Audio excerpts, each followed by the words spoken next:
Estamos de volta aqui no Jornal de Blumenau, agora com o nosso bloco de entrevista para conversar com o jornalista Alexandre Gonçalves, do portal Informe Blumenau, sobre as eleições aqui no município em outubro. Boa noite, Alexandre, obrigado pela participação. Olá, Jorge, obrigado pelo convite. Sempre é bom conversar contigo e com os telespectadores da Galega. Bom, a novidade desse início de ano é a ida de Egídio Ferrari para o PL com a proposta de se candidatar à Prefeitura de Blumenau. Com isso, já está delineado como deve ser a campanha em Blumenau ou a gente ainda pode ter alguma surpresa? Bota novidade nisso, né, Jorge? A gente trabalhava sempre com uma expectativa que o nome do deputado Egídio Ferrari era um nome forte, competitivo, mas tudo indicava que ele ia ser, se fosse candidato, pelo MDB. Ele estava participando de reuniões da bancada estadual do MDB na Assembleia, participando de reuniões da Executiva, e como de uma hora para outra apareceu numa foto onde estava o prefeito Mário Hildebrand, que se filiava ao PL. Deixando bem claro que o governador ainda não disse que o deputado Egídio Ferrari é o seu candidato aqui em Blumenau e que o Egídio Ferrari ainda não filiou, mas as coisas estão bem encaminhadas. Sim, a situação fica delineada, mas nada é definitivo. A gente até essa situação do Egídio Ferrari é um bom exemplo de como é a dinâmica da política. O que parece que vai dar de um jeito acaba acontecendo do outro. Mas as coisas estão bem encaminhadas nesse primeiro momento do processo eleitoral, nesse primeiro momento da pré-campanha, que tem um período agora de definições importantes, que é a janela partidária, que começa a partir do dia 7 e vai até dia 5 de abril, onde os vereadores podem trocar de partido, e o limite de 6 de abril para que as pessoas definam por qual partido podem estar disponíveis para ser candidatos. Bom, aí entra uma nova etapa do processo eleitoral, que é esperar até agosto, aí sim nas convenções partidárias, para definir os nomes. Mas agora, com a entrada do deputado Egídio Ferrari nesse tabuleiro ainda pré-eleitoral, surge uma peça nova, uma peça importante desse tabuleiro, que se coloca ali. Agora, ainda tem água para rodar. E bastante, né? Muita, e bastante. Muita. Se falou muito depois da ida de Egídio Ferrari ao PL, né? Se falou muito do comportamento dele com legendas. Se a gente voltar um pouquinho, a gente vai lembrar que Egídio deveria ser candidato a deputado pelo Podemos. Em cima da hora mudou de partido. Agora vinha se desenhando o MDB e muda de partido. Isso pode arranhar, pode prejudicar uma possível candidatura? Pode ser usado como ataque por adversários?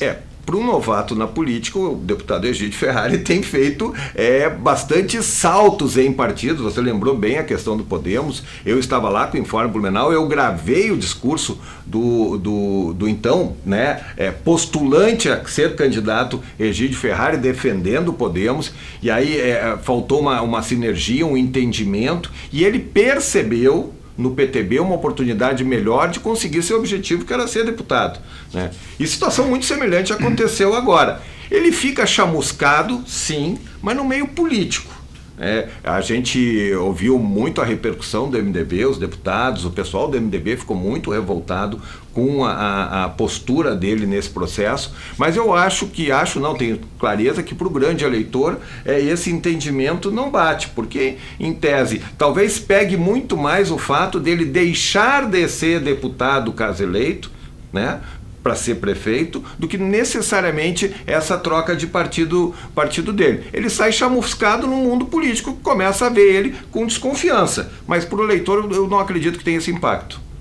Bom, mas o impacto de Egídio no PL foi muito grande, né? Muito grande, muito grande. Como as pessoas sempre brincam, está no 22 do ex-presidente Jair Bolsonaro e do governador Jorginho Mello, como está numa Ferrari nessa eleição. Mas o piloto tem que ser bom, o piloto tem que ser competitivo. E o deputado Egídio Ferrari, dentro do cenário eleitoral, ele preenche um imaginário muito, muito importante. Ele é um candidato novo, ele é um candidato que vem da segurança pública, que tem um recall bom, ele é um candidato que se segmentou numa área que dá muita aderência e muita visibilidade, que é a causa animal, e é um candidato que não tem mácula contra ele, né? Em especial na administração pública, que ele ainda não vivenciou como político. E numa eleição que se desenha com um certo favoritismo, entre aspas, antecipado do promotor público aposentado Odair Tramontim, que vai ser candidato novamente pelo Partido Novo, ele acaba preenchendo esse imaginário que é o adversário ideal para enfrentar o promotor público Odair Tramontim. Os dois são um promotor, é um delegado, se cria esse imaginário. Dizendo que a gente fala favoritismo do promotor público aposentado, mas tudo isso é muito relativo. O que a gente percebeu que na última eleição aqui em Blumenau, o promotor público foi muito bem, por muito pouco não foi para o segundo turno. Se fosse para o segundo turno, talvez a história fosse outra, mas o Si não entra na eleição. Então ele era um nome forte, era e continua sendo um nome forte. O Egídio Ferrari, então, no PL 22, passa a ser um bom piloto numa Ferrari. E aí tem outras definições. A gente percebe qual é que vai ser o caminho da vice-prefeita Maria Regina Soar. Ela talvez tenha sido a mais prejudicada nesse processo de filiação do Egídio no PL, porque o prefeito Mário Hildebrand, quando se movimentou para ir para o 22, tinha como projeto levar o combo, levar a Maria Regina como a sua candidata à sucessão, mesmo que fosse por um outro partido, mas coligado com o PL. Então, essa porta fechou. O que vai acontecer com ela? Ela pode ser candidata a vice na chapa dele? Ela quer isso? Será que não pode que ela saia para ser candidata pelo PSDB ou por um outro partido, candidata a prefeita? Então, pode ela ainda está dentro do tabuleiro pré-eleitoral e falta definir o que vai acontecer. Eu tentei algumas vezes conversar com ela disse que continua com o nome à disposição e a gente sabe que tem muita conversa no bastidor. Eu tenho dúvida da competitividade dela nesse cenário de Tramontim e de Egídio no PL, e ela concorrendo por um partido do PSDB, do MDB. Eu tenho dúvida dessa competitividade. E nesse cenário ainda eleitoral, nós temos ainda uma candidatura de esquerda, que tradicionalmente tem aqueles 20, 25% dos votos em Blumenau. Que deve ser ocupado por Ana Paula Lima? Que deve ser ocupado por Ana Paula Lima, pela deputada federal.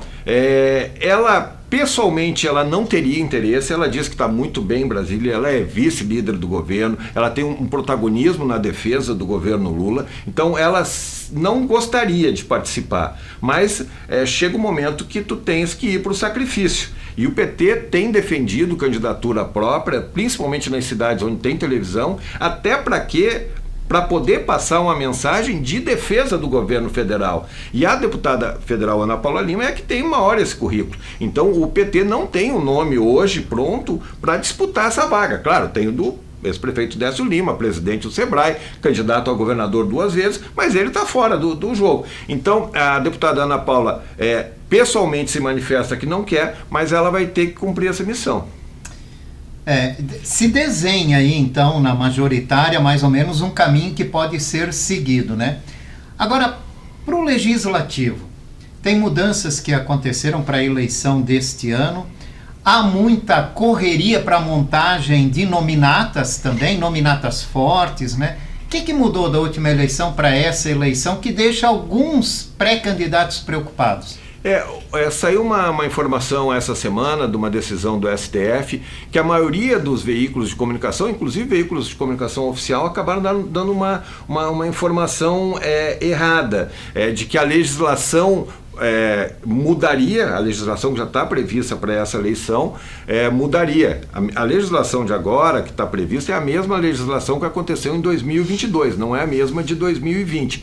Mas depois a gente começou a tentar entender essa decisão do STF e o que mudou é só a distribuição de vagas na terceira fase, que é uma fase mais rara, mais difícil de acontecer. Então, primeiro entram os mais votados dos partidos que obtiveram coeficiente eleitoral, depois nas sobras entra aquele partido que atingiu 80% do coeficiente eleitoral com o candidato que atingiu pelo menos 20%, e aí a mudança na terceira fase, que aí sim, não precisa mais essa restrição de ter pelo menos 80% do coeficiente eleitoral. Aí sim, se chegar a esse caso, que é raro, aqui em Blumenau é raro, se chegar a esse caso, aí sim entram os partidos com o maior número de votos.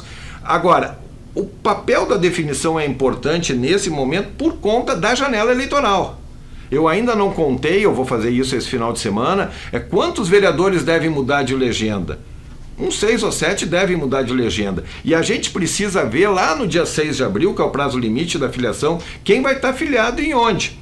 E aí a gente percebe que o PL é o favorito, vai ter muitos candidatos, mas, gente, o teu adversário para buscar uma cadeira no Legislativo é o teu companheiro de partido. Né? Então, porque é isso, a gente imagina que o coeficiente eleitoral dessa eleição seja de 11 a 12 mil votos, que é muito voto. Então, o partido, para começar a garantir vaga, ele tem que fazer um número grande de eleitores, tem que fazer no 22, 33 mil, 36 mil para conseguir 3. Isso é muito difícil, nenhum partido conseguiu. Vale lembrar que na eleição do ano passado, o partido que fez mais aqui em Blumenau fez 15 mil votos. Né? Então, é um processo difícil, né? Então, agora que a gente vai ver nesse período de janela partidária quem troca de partido, e lembrando que o cenário de 2020, o prefeito Mário Hildebrand tinha um leque de partidos aliados que vai mudar. Então, como é que fica o Podemos, que elegeu 2 vereadores? Vai continuar, eu acredito que vai continuar ainda sobre o guarda-chuva do prefeito Mário, mas sem a mesma força. Então, esses outros partidos periféricos, o PSDB vai estar junto hoje, nessa eleição o PSDB está unido com Cidadania. Então, uma das vagas deve ser do vereador Bruno Cunha, que sempre foi os mais votados nas 2 últimas eleições. Foi o segundo mais votado na de 8 anos, de 8 anos, e na passada foi o mais votado. Então, ele vai entrar. Quantos o PSDB coloca mais? 1, 2? Ano passado, na última eleição, colocou 2. Então, esse desenho vai ficar mais claro a partir de março, finalizando no dia 6 de abril. Levando em consideração que todas essas negociatas da executiva também acabaram ofuscando a luz para Maria Regina e para o PSDB, né?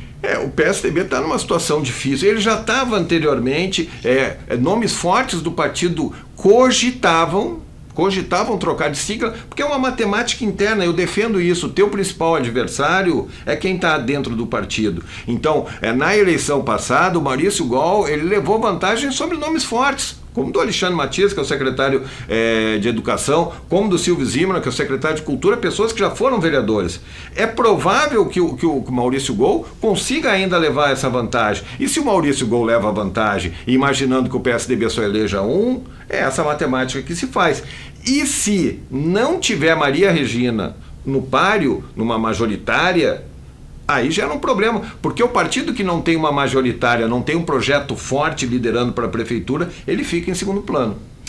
Lembrando sempre, né, Alexandre, que nesse momento os partidos estão se reforçando, né? É como um time de futebol contratando jogadores. Você veste a camisa, se vai entrar em campo, são outros 500. E como em que posição também, só depois, né, que vem todas as negociações. E aí passa de abril até agosto, quando acontecem as convenções partidárias, que se fazem as costuras e se define nas convenções partidárias. Mas eu e tu já vimos convenções partidárias definindo candidaturas, e um dia depois essas convenções não valem nada porque entrou uma outra sigla e fez um outro acordo.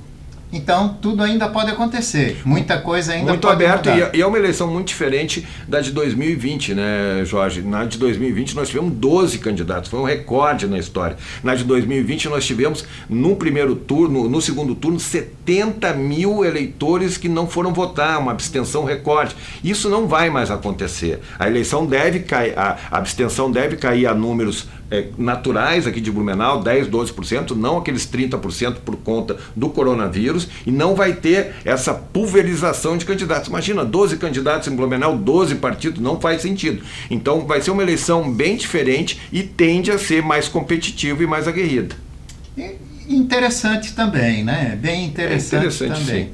Alexandre, obrigado pela tua participação.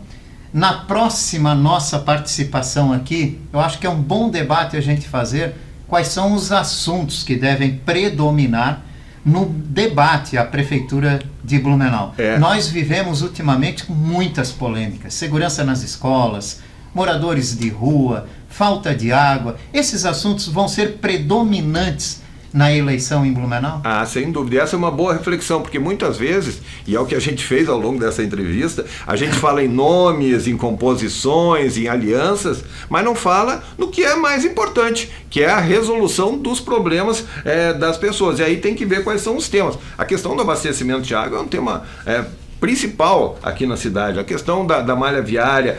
Então, muitas coisas já foram feitas, mas muitas coisas precisam ser feitas. Exatamente. Obrigado pela tua participação.